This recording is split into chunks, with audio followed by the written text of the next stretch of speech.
Uh, Introduction, right? all right, so here's Brianna. Great. And let's see. If Brianna is here. Uh, Brianna, Brianna Bogle. can you hear us?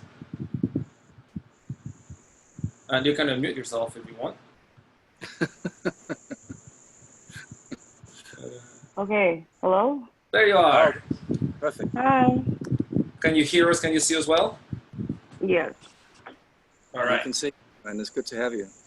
Okay, should we start, Carlos?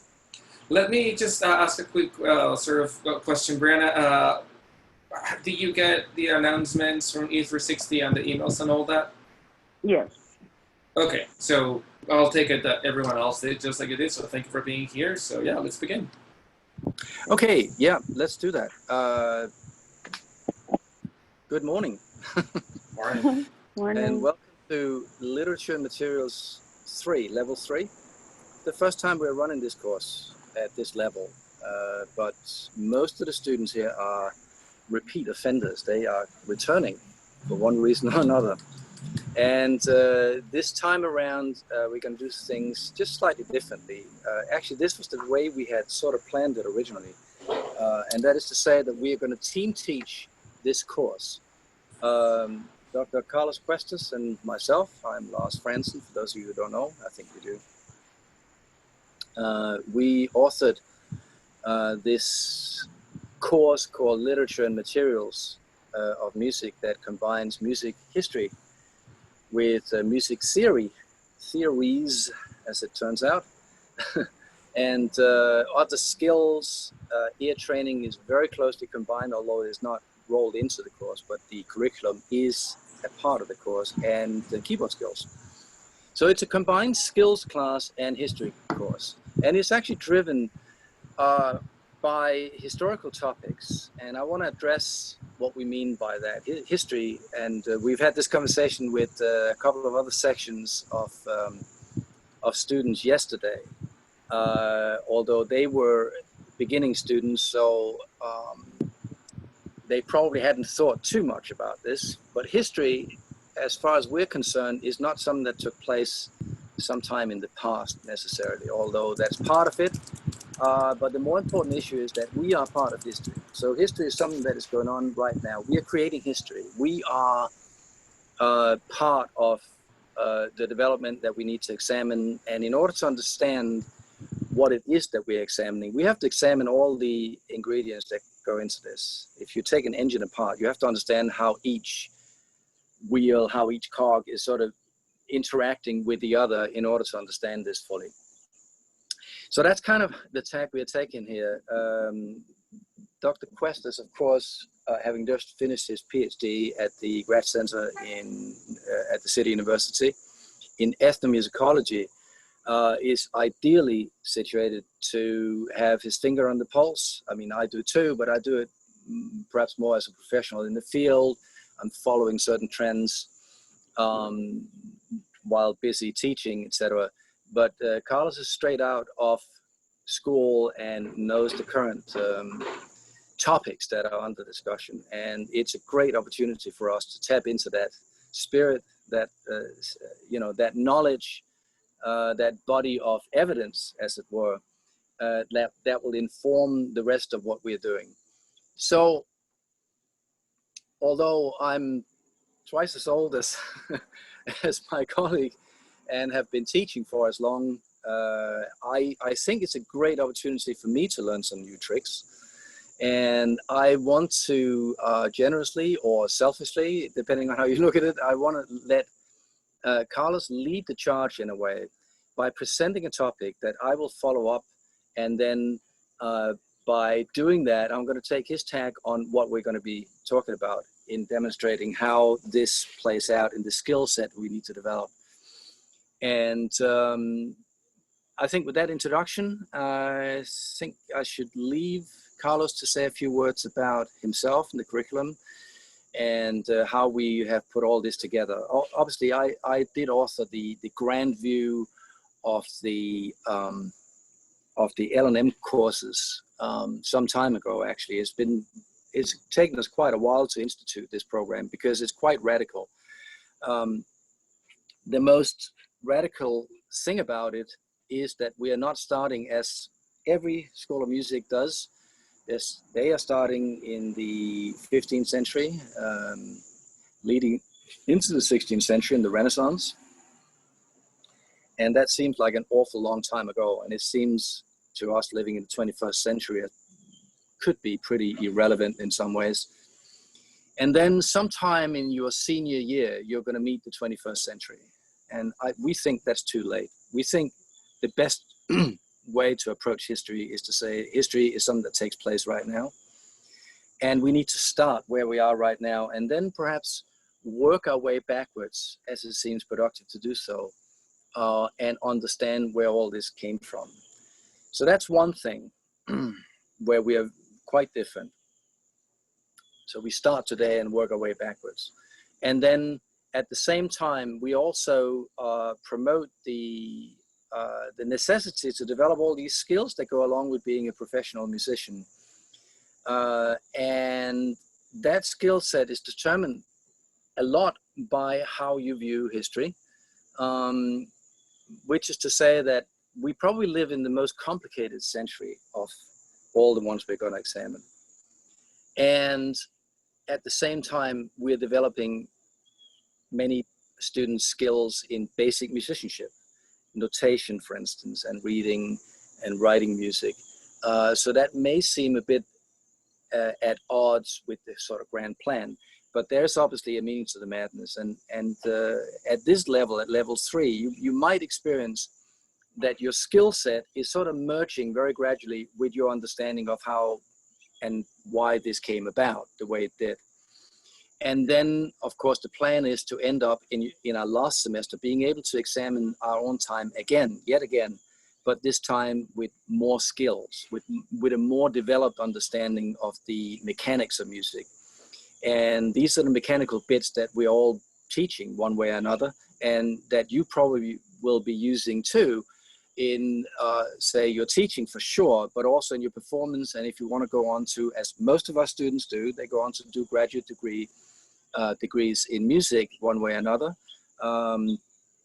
And so all these things are not just things that you have to sort of contend with or pass as a course, but you really have to try to regard this as a fruitful discussion that takes place in real time. So I will hand over the reins to Carlos right now, and we will hopefully get a discussion going. I think it's fair to say that there should be more people than just 2 students on at the moment. But I think a lot of people are confused about this is the first time as well that our administrators have scheduled us for Tuesday and Thursday. So that may be one confusion. It's also that we have, in fact, 2 sections going on of the same course. So we have one starting at 10:40 in the morning, and then we have a 7 o'clock p.m. class. And of course, you're welcome to join whichever one that is more convenient for you. We will keep both sections going for a number of reasons.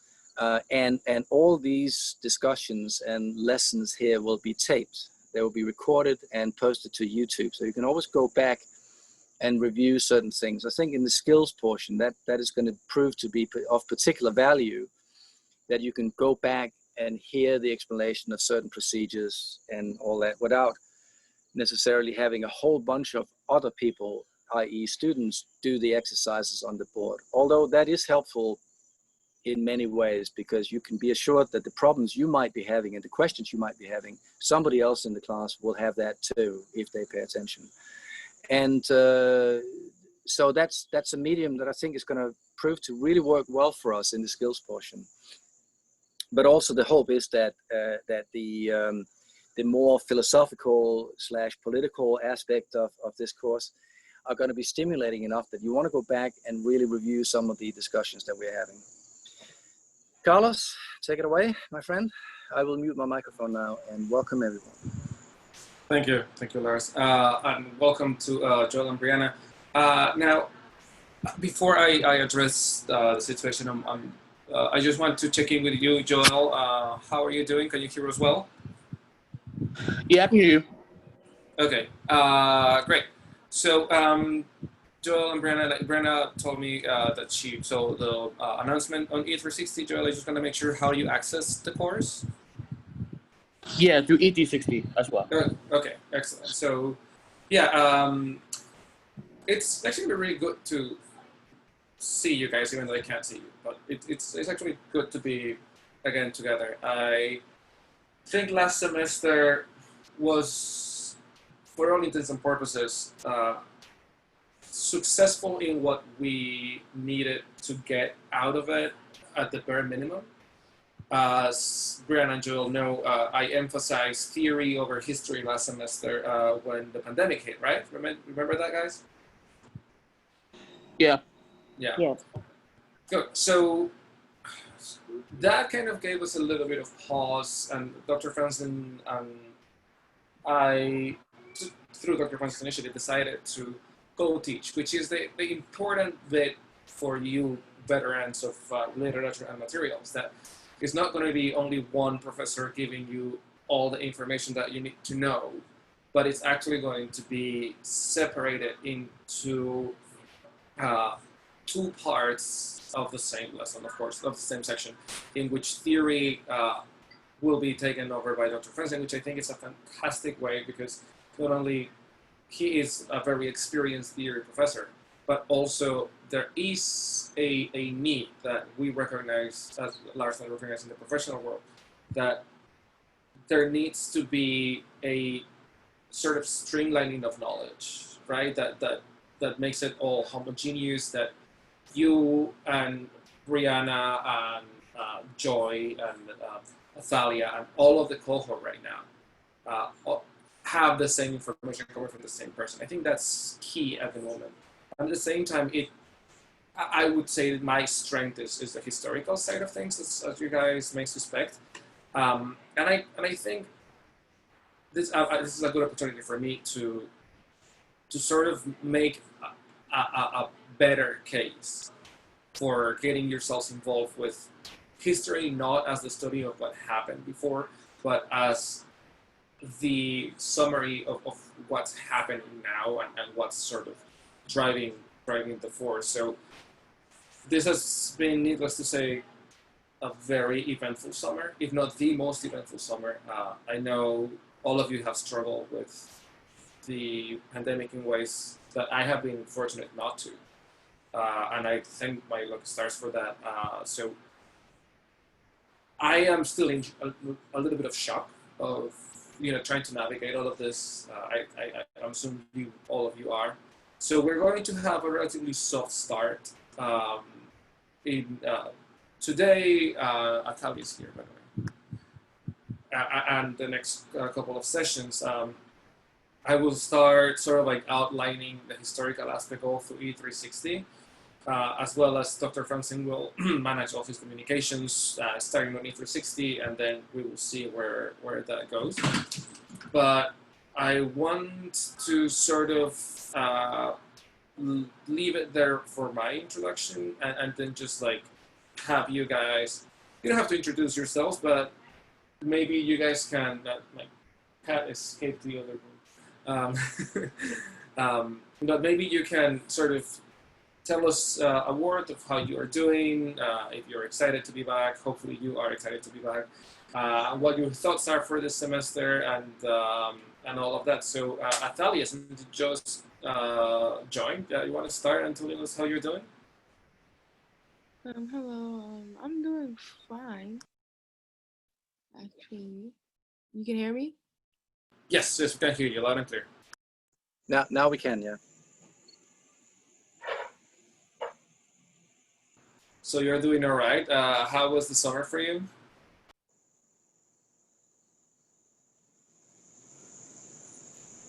Ooh, Athalia, I think we lost. Can you hear us? All right. I think we lost Athalia for a little bit. Brianna, want to take it away? Okay. I'm good today. Not gonna lie. Good. How was your summer? It was stressful. Oh. You are a primary worker, right? Like you had to be in the front line. Yeah. Yeah. Are you Unfortunately. still in the is it a hospital that you're working in or Yeah, I work in a hospital. I have work today actually. But mm, yeah, yeah. Well, I'm really happy to hear you and see your picture. um, I'm very much in awe of what you've done through the summer since the start of the pandemic. You finished the semester. It didn't have to be pretty, but you did it. thank you. So I guess through to that end, what I think the best course of action is to just have a thorough review in the next few weeks of the theory components, and then I will bug you with some critical thinking stuff that I've been sort of preparing for you guys. It's good to hear you, Brianna. Joel, how are you doing? Hello. Yeah, we can hear you. Hey. Yeah, I'm doing all right. You know, just Mhm. excited about the semester, and yeah.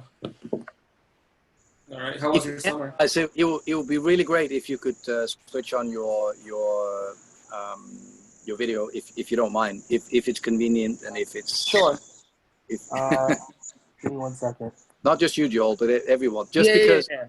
I understand that some people may be at work or whatever. Yeah. Hey, Joel. Hey, you Oh. guys. All right. Yeah. Doing all right. Yeah. Yeah. It's good to So see you. you're not at work right now, I can see. So that's How was your summer, Joel? Oh, it was good. Yeah, I think pretty stressful, but overall, got through it. But yeah, so excited about school, excited to like start again, and yeah, looking forward to it. All right, that's fantastic.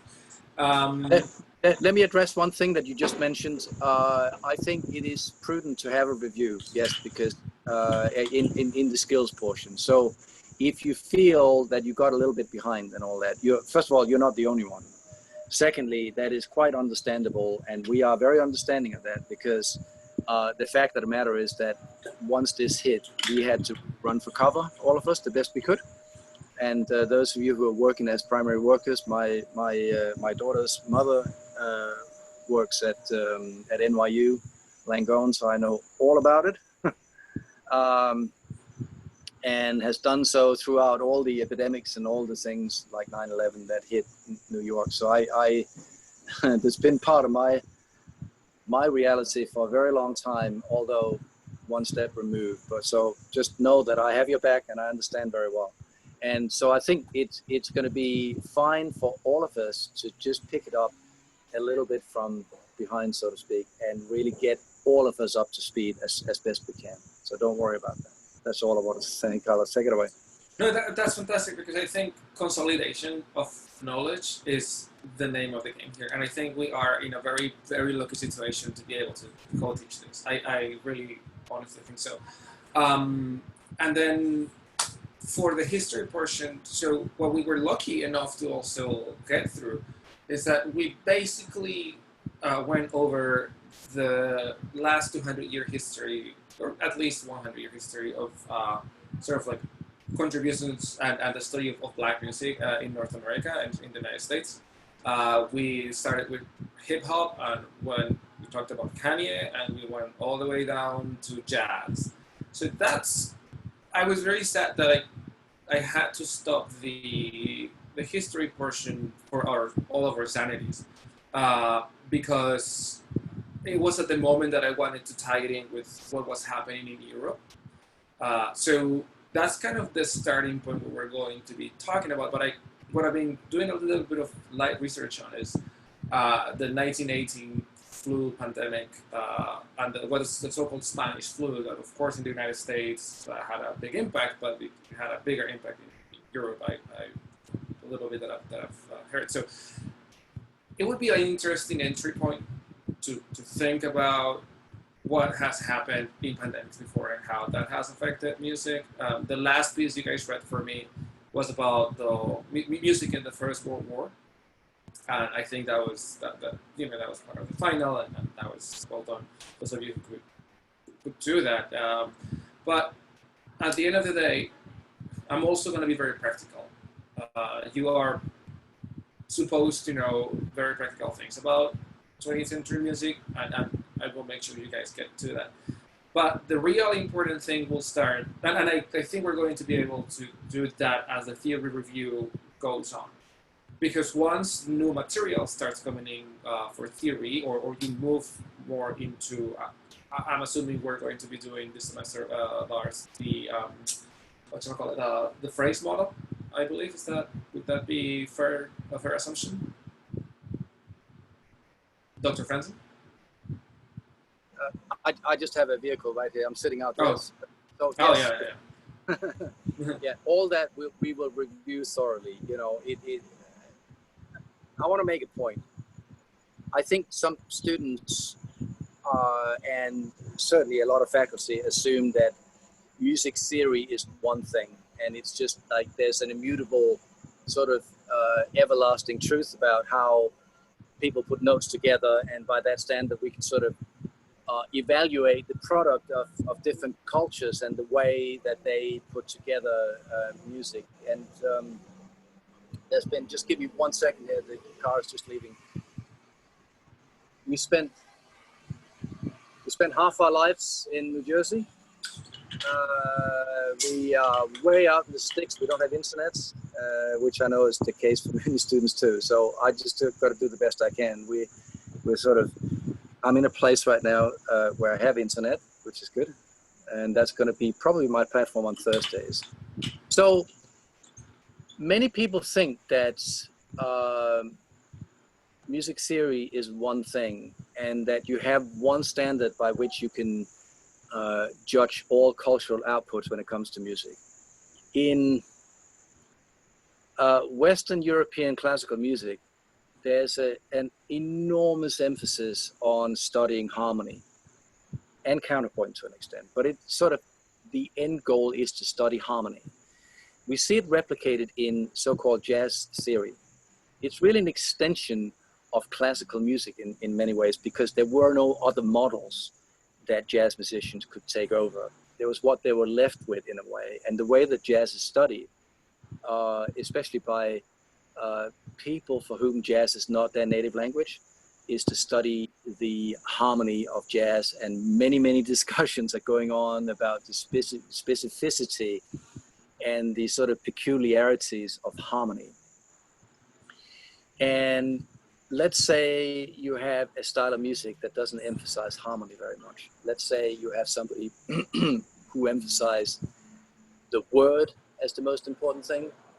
Then you can choose to judge those words by literary criticism models and say, well, this guy is not such a good writer, and I can't believe that they gave the Pulitzer Prize to somebody who writes in short sentences, etc., etc. I don't need to mention names here because you all know what I'm talking about. And so what about if you say judge a writer such as John Steinbeck by the rhythm of his words, for instance? Then you'll probably find that even John Steinbeck comes up short, and that we'll deem him to be not such a great writer after all, because there's no punch in his words, although he's a pretty punchy writer as the word go. But what I'm saying is that, let's say you, for instance, elevate rap to being the most developed or evolved expression of human thought. And then you judge a writer like John Steinbeck, who's from a completely different tradition, by the same standard. You'll find that John Steinbeck is not a very good rapper. At the same token, you will also find that music that emphasizes rhythm, and say the rhythm of the word, for instance, they don't stack up very well in a counterpoint analysis.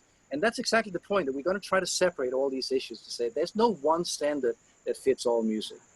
Because if there were, then we would come up with a set of values whereby we would be judging this music is good music, this music is not so good music. If you judge them by the same standard, you will find that one way or another, some cultural outputs are not stacking up.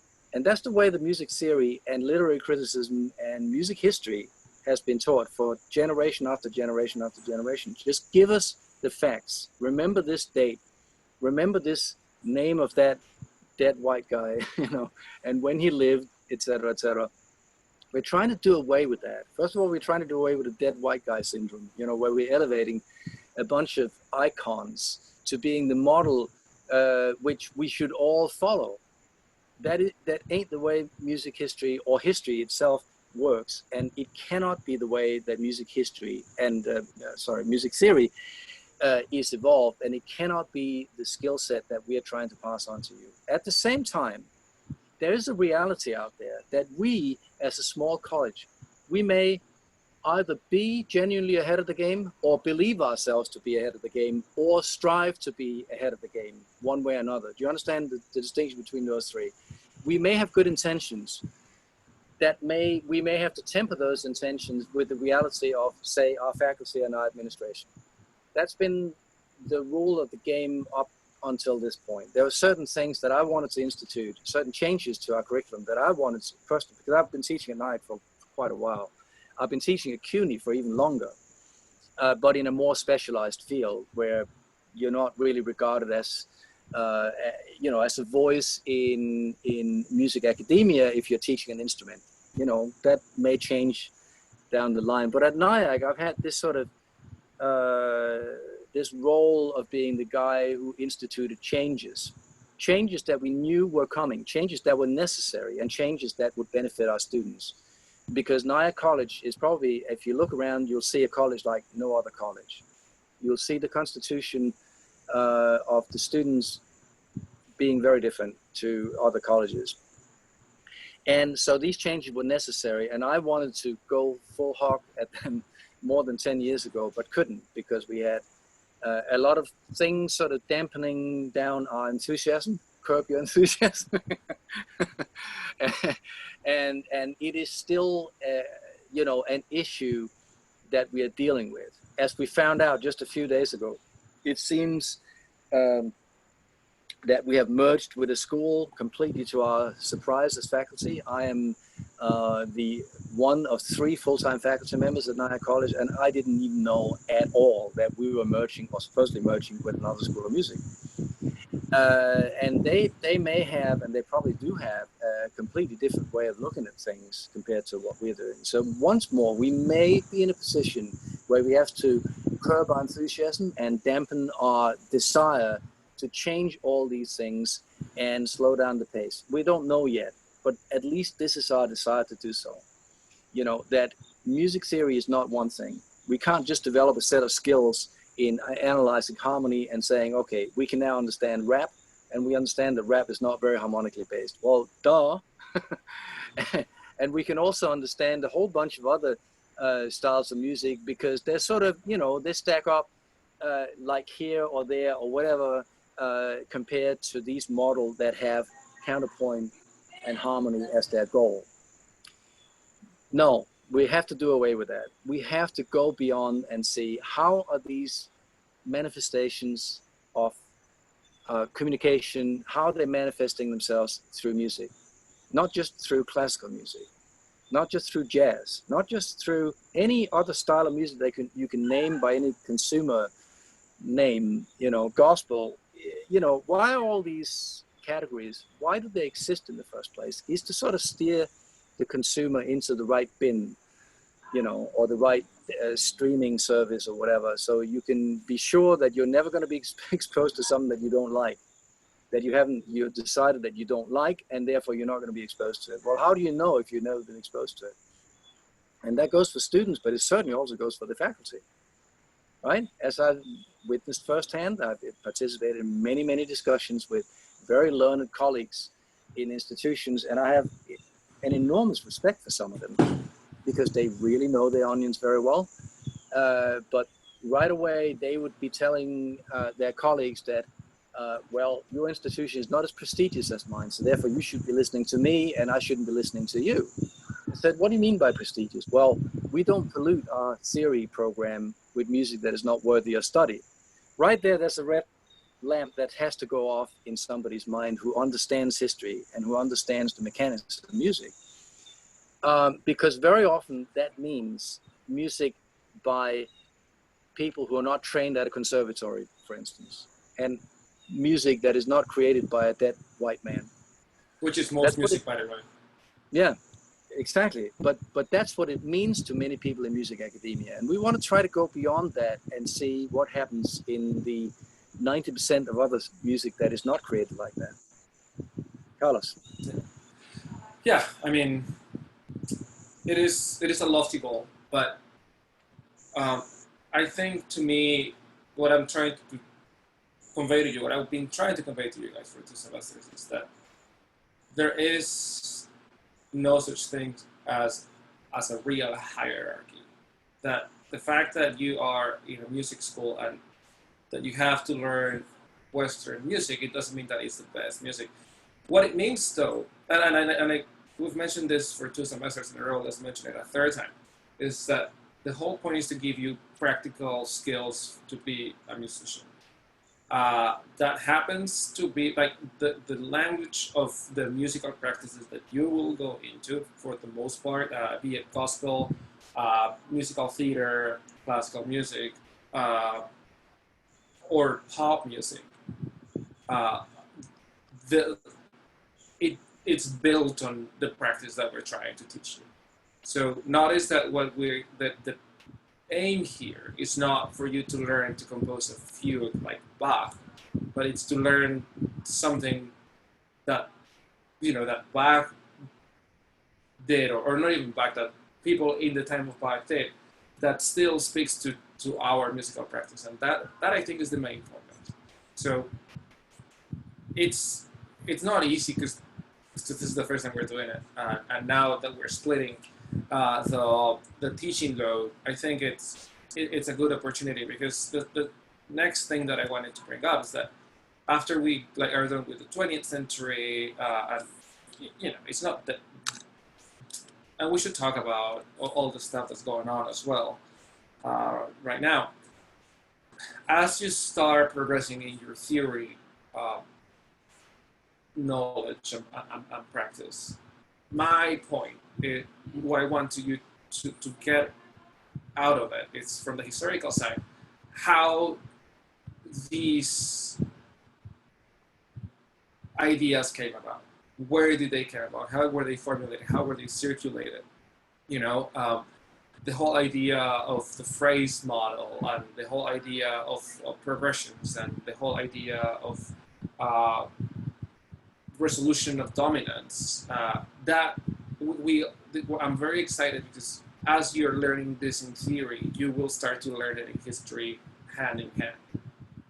And that, I think, is very exciting. That, I think, is something that will provide you with a different approach to music history, and at the same time give you, I don't know, Joel, are you still a music education major?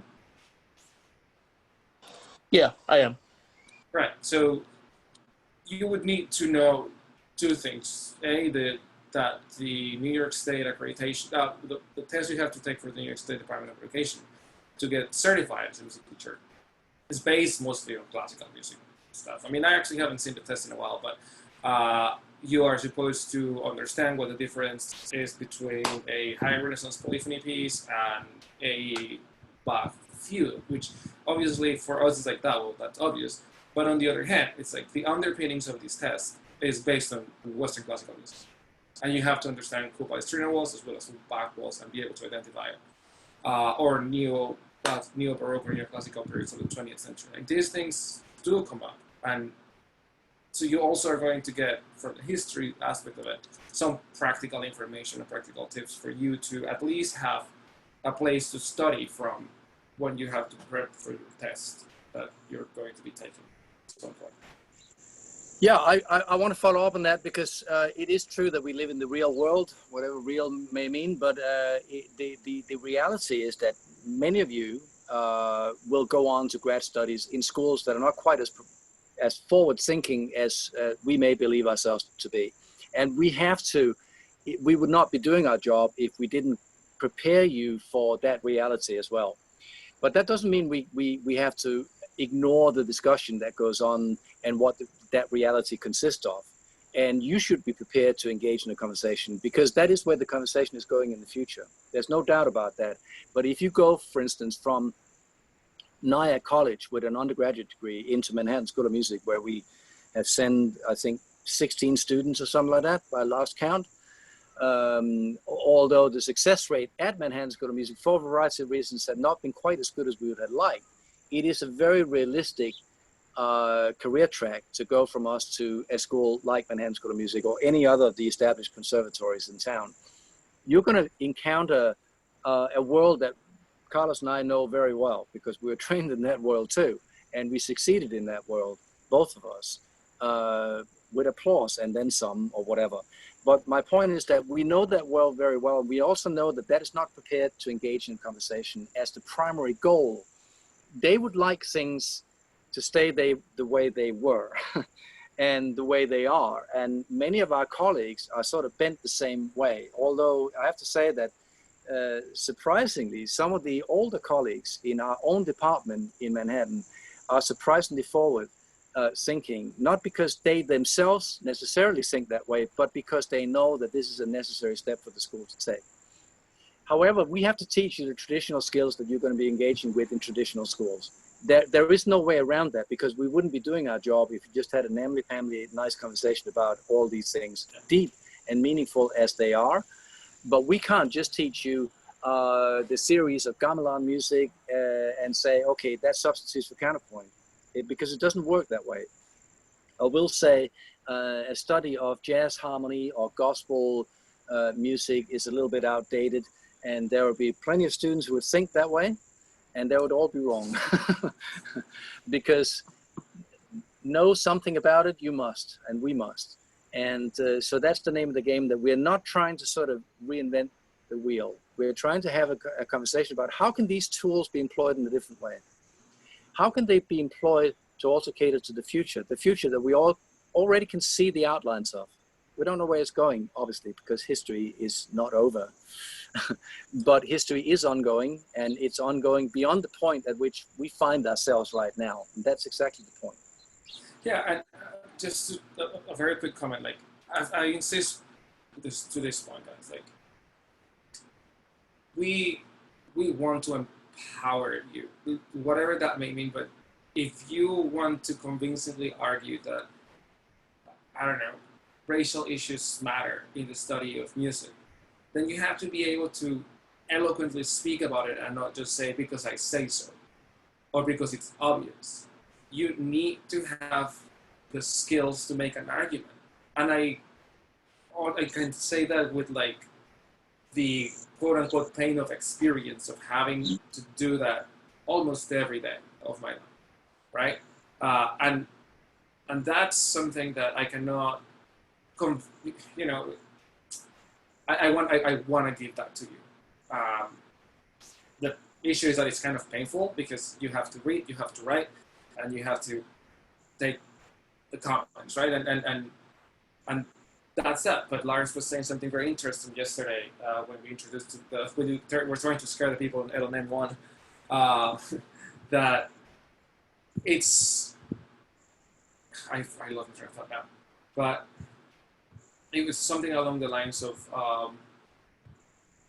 presenting yourself professionally, of sort of like gaining skills also for life, right? Like not only for the graduate school that we're trying to achieve, but we're really trying to make you guys think, oh yeah, I remember what it was saying, what you were saying, Lars.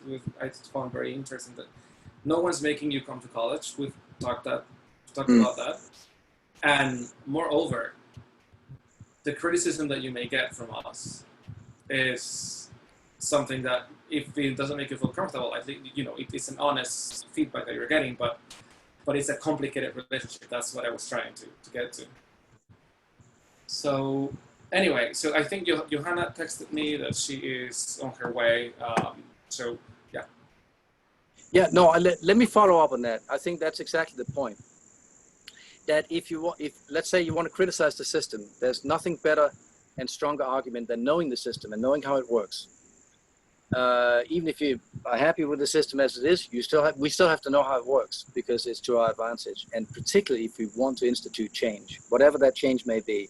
So the point here is that we're trying to empower you. And I know that I experienced this in my own sections of LNM, a lot of pushback for introducing historical topics. And I'm not quite sure why. I concluded at the end of my sort of run last year that many of the students in my particular sections were just interested in the nuts and bolts of music because they believed themselves to be knowledgeable about all these other topics enough, you know, and they were not really interested in that. They were just interested in the sort of bottom line and the nuts and bolts of music because they considered themselves already professionals in the field and they just needed a few more tricks. And to that, I said, look, you can't fill a cup that's already full. Or if you believe your cup to be full, you're not going to investigate. You're not going to take in any more information. So what we're asking you to do is to empty that cup and really just say, okay, let me see what's going on out there. Let me see where the topics are. And we don't know, you may be the next brilliant writer on the racial framework of white music theory or white musicology or whatever. You don't know what is going to be the one topic that's going to spur your interest in music. Like when I met Dr. Cuestas when he was a teenager, there was little telling that you were going to be finishing a PhD in ethnomusicology at that time. There was no telling at all because you had all the makings, and you still do, of course. You know, it's still an aspect of your engagement with music. You had all the makings of being a top world-class virtuoso on the guitar. And I think that was the line you were sort of pursuing single-mindedly for quite a while, as it was for me. I just came to it a little bit later.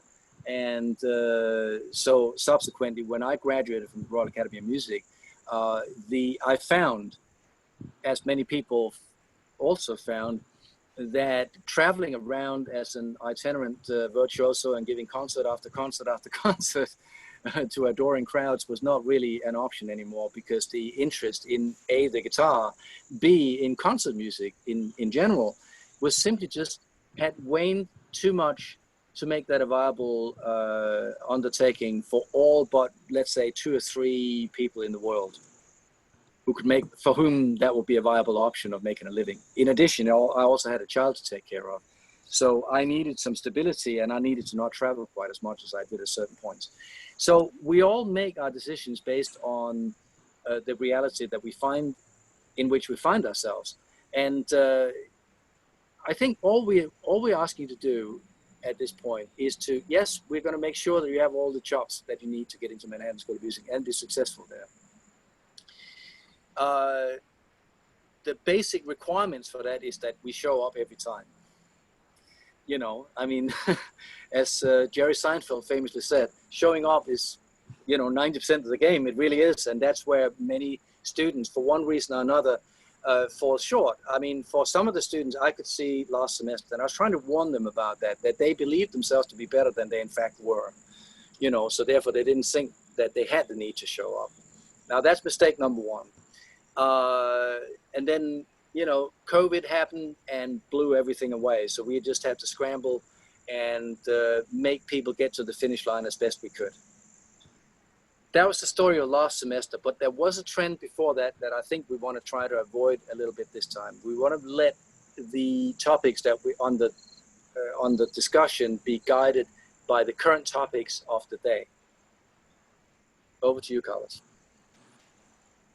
Right. So I think I have sort of made the case continuously. I'm going to now sort of using the syllabus, right? It's on E360. There is really nothing necessarily new, but largely if that's okay, I'm just gonna point to what is actually new in the syllabus, and then it's gonna take like 3 minutes, and then we'll see where we are there. But if you have questions, please let me know. And I'm gonna share my screen so that you can see briefly what. Excellent. What I've done, and then we'll see what happens. All right, so this is your syllabus. If you are in the A section, then we're meeting at 10:40 to 1 p.m. For now, we're going to try to keep it synchronous, so there will be some live teaching. We may sort of start to shift that model around depending on how we are doing and what we feel is correct.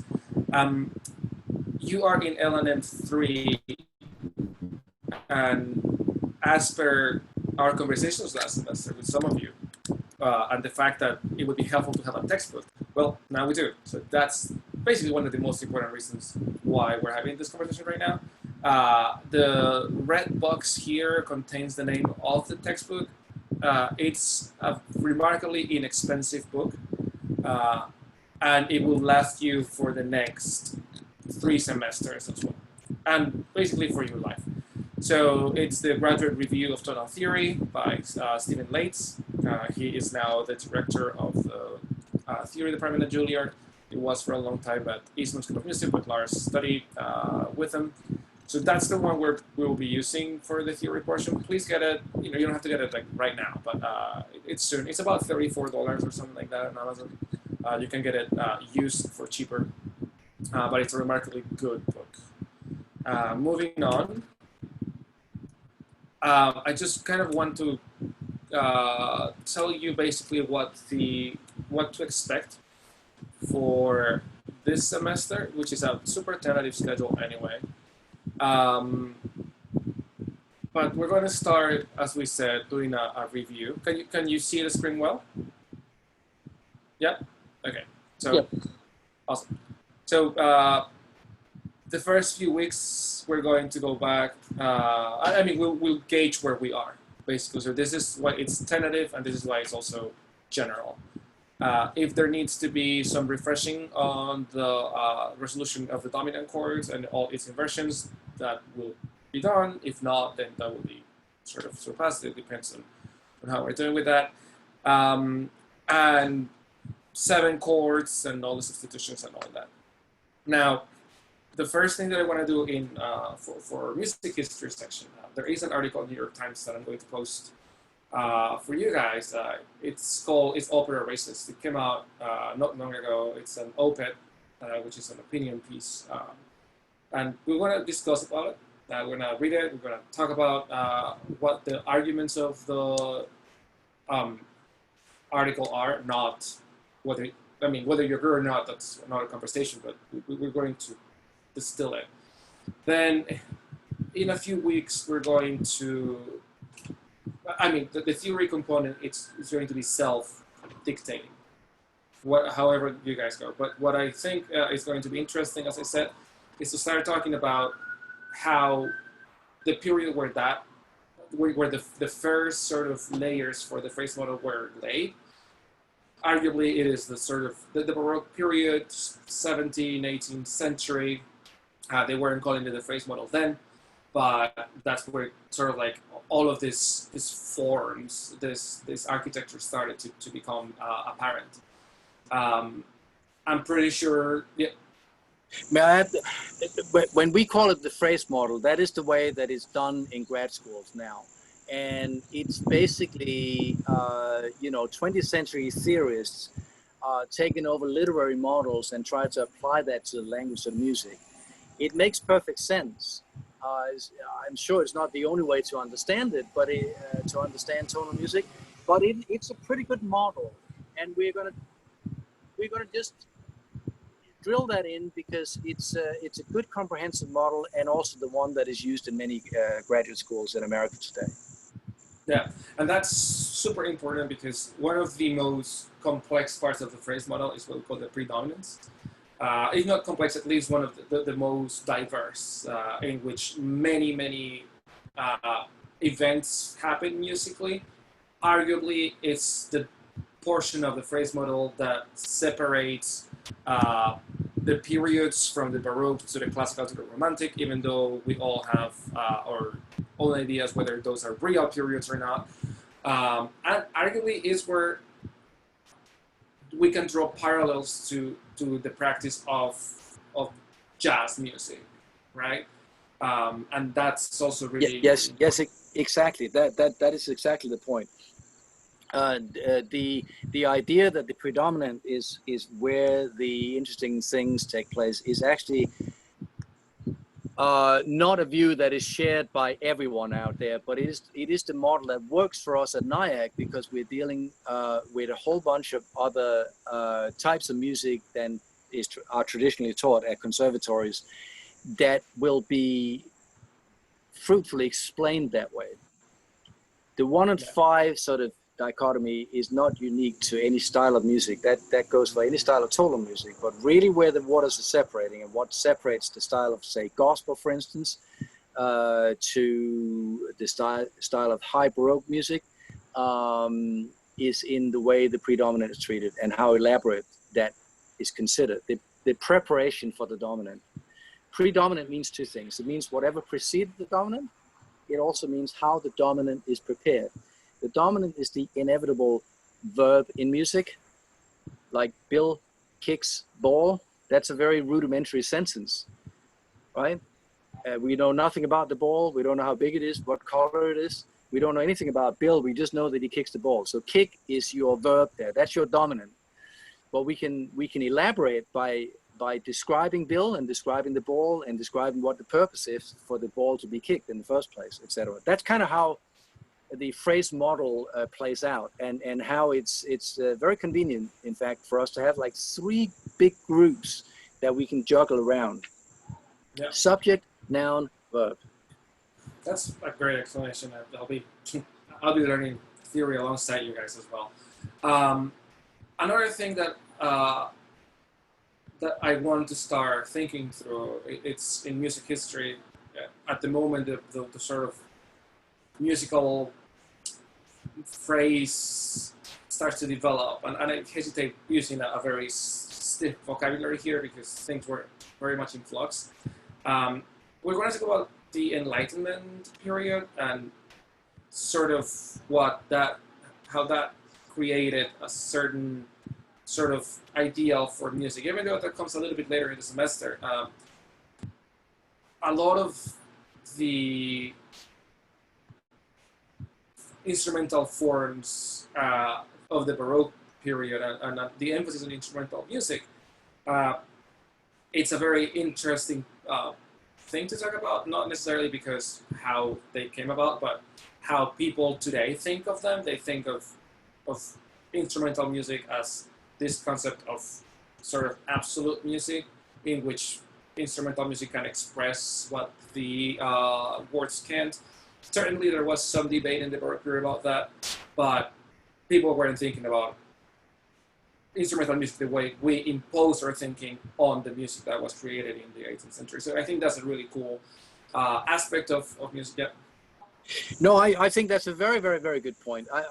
One of the things I do when I teach music history, just as a straight course without any theory involved in it, because we're teaching out those courses, but they still happen, you know. And I'm teaching one this semester online.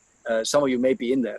I'm not really sure. But one thing that I point out, that because Baroque music is the music of the omnipotent monarch and his ruling world, this sort of idea that you have an institution of God's power on earth in the form of the king. Say King Louis XIV is the prime example of that sort of hegemony and really the societal structure that the times since then have been trying to break down and go away from. Now, the music of the Baroque period is in structure and in sound, in fact, completely and utterly identical to pop music of the 1960s. I mean, you will find things that are taken straight out of the Baroque, like the form of the Pachelbel canon, which is not a canon, but a Passacaglia, be that as it may. You will find the same chord structure replicated in hundreds and hundreds of pop songs that pride themselves of being a product of a social and sexual revolution of the 1960s. In fact, the opposite of the omnipotent king's universe. Now, how can that be? How can you take the exact same language and claim that it does something completely opposite to how it was created? Or can you? And I asked this question, and students have come up with some really fantastical answers that I have great enjoyment reading from time to time, because they can't get away from the fact that, but I like this song. And we're not trying to not make you like this song. We're just trying to make you understand that sugar is sugar, even if you like it. If it's candy floss, it ain't gonna feed your soul, you know, and it is gonna do things that other types of carbohydrates are gonna do to your body regardless. I mean, even if you camouflage it, even if you sugarcoat it, even if you couch it in chili sauce or whatever, it's still gonna have the same impact on your physical being. And that goes for music too. We're gonna try to scrape away all these things that we think we know about music to get to the bottom of it and see what does it do.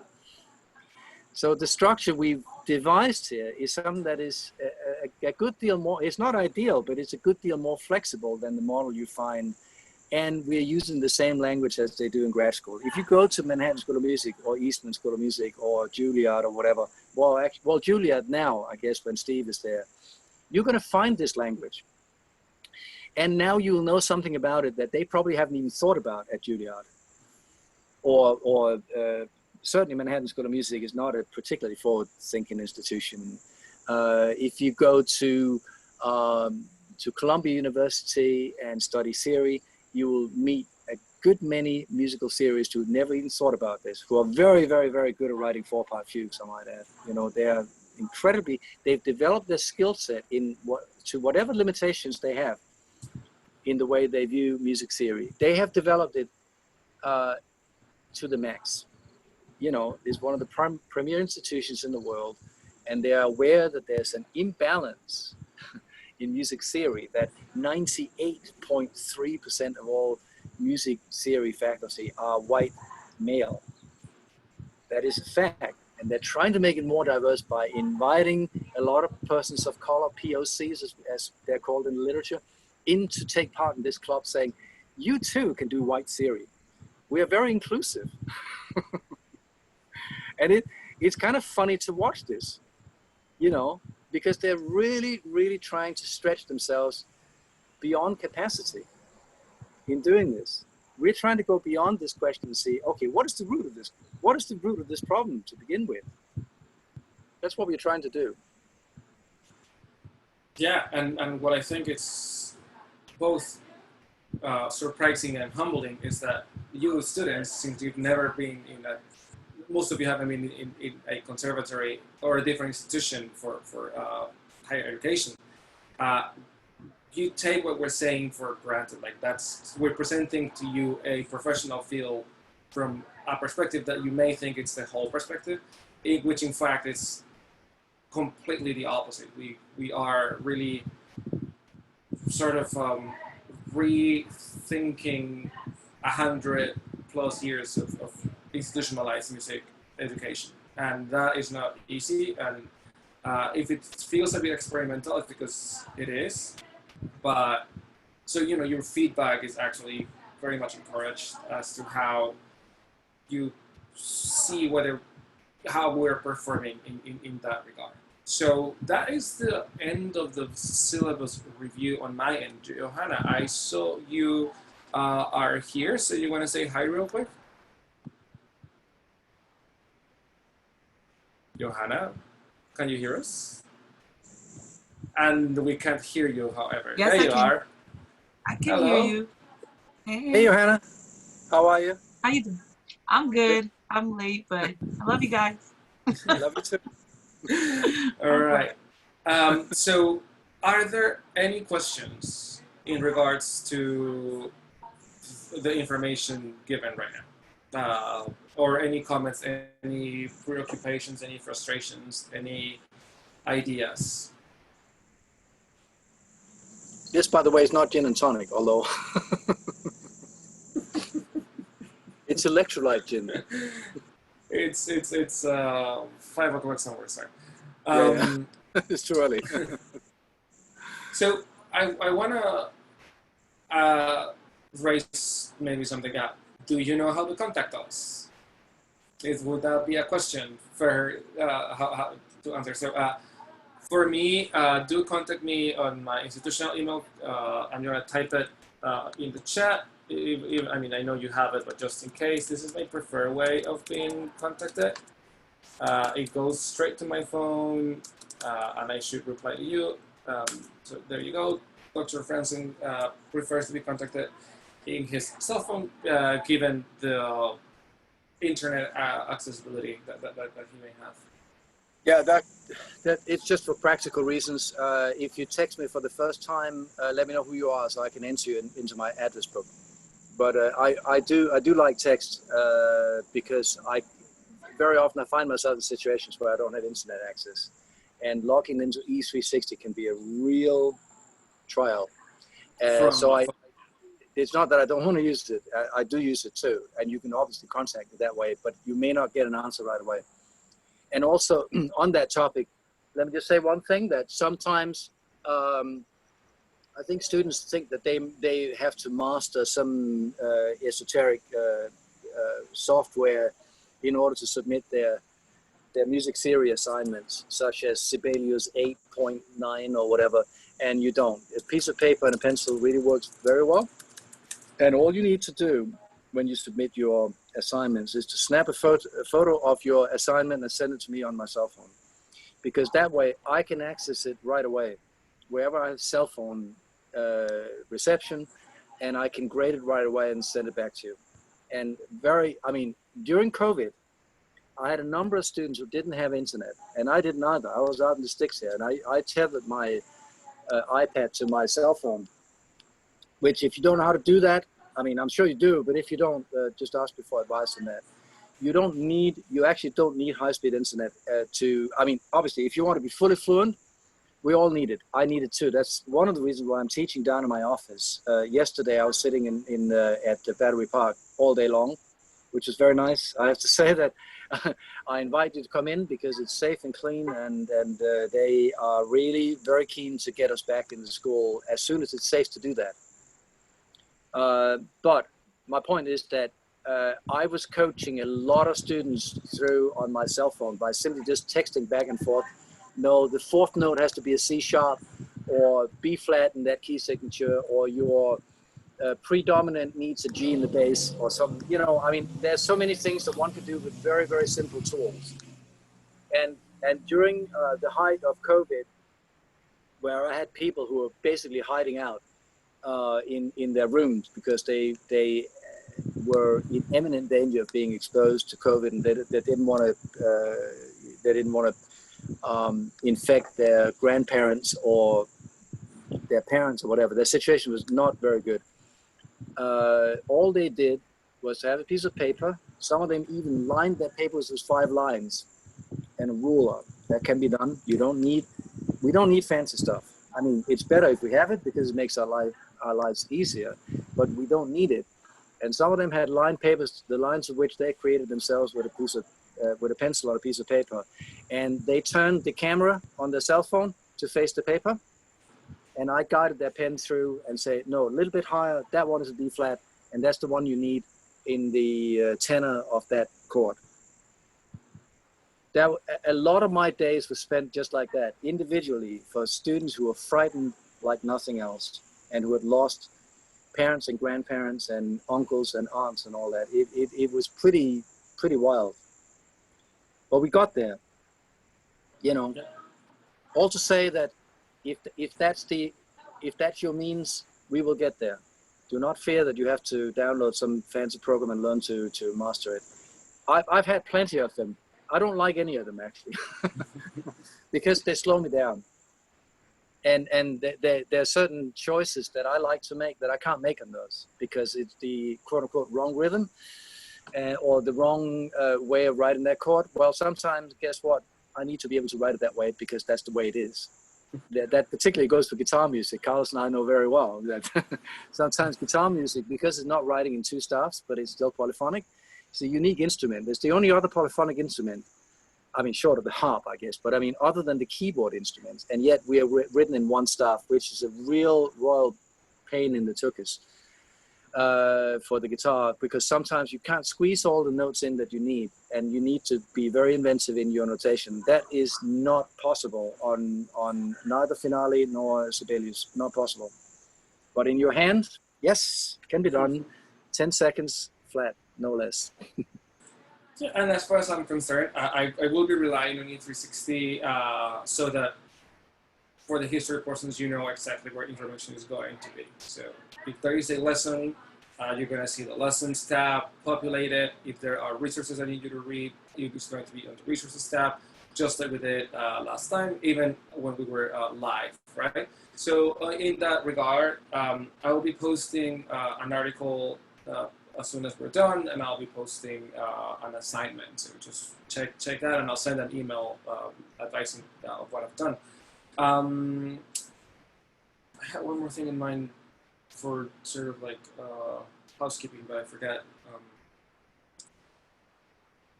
Yeah, I think that's kind of it for me. I think that's pretty much the overview. Yeah, I will be posting on Monday. So your first assignment is just an assessment of where we are. There's not going to be any grade involved at the moment. I'm just going to try to clean house as far as we can. See if we can get everyone on board and on the same page. That will be a good start. And I remember what I was going to say. We have a class, sort of literature and materials YouTube channel. It will be distributed to you as well. Since it's a channel and we have 2 literature and materials courses running simultaneously, the way to find these videos is going to be under the playlist LNM3 as opposed to LNM1. I mean, you're welcome to watch LNM1 if the spirit moves you. But if it doesn't, then you see. yeah, exactly. So all of the videos are going to be available. They do not substitute for coming to class. Right. So yeah, I mean, like we're going. I'm going to make it a point to be adamant about attendance. I think that's important that we keep the conversation going. But yeah, so that's all from me. I don't know if Dr. Francie has anything else to say, or any questions from you guys. Questions? Comments, preoccupations, queries? No? I have a question, Joel. Mhm. Are you still the music, the theory tutor? Yeah, I am. Perfect. That's good. Yeah. All right. So if I mean, I hate doing this, but do tell your colleagues that we held class today. That we would be very happy to see them here, and especially on time. So yeah. I have one more thing. Brianna, would you give us a little exit prayer for the remainder of this semester and send us off in a good way, please? Okay, great. Dear Heavenly Father, we thank you for this day. We thank you that you are in control of everything. I pray that you will give us the perseverance and the determination to get through this semester, and that we know that we can lean on you and on each other if we so need. I pray that you will go with us wherever we're going today, and that you will continue to guide and protect us. In Jesus' name, amen. Amen. Amen. Thank you. No Okay, problem. guys. Thank you, Brianna. That's wonderful. All right. Okay, over and out. Bye. Carlos, you'll take care of the recording, right? Yeah. Bye, everybody. Okay, see you tonight at Carlos at 7. Yeah. Yeah, See a you little bit before, right? Okay, Yeah. cool. Bye. See you then. Bye.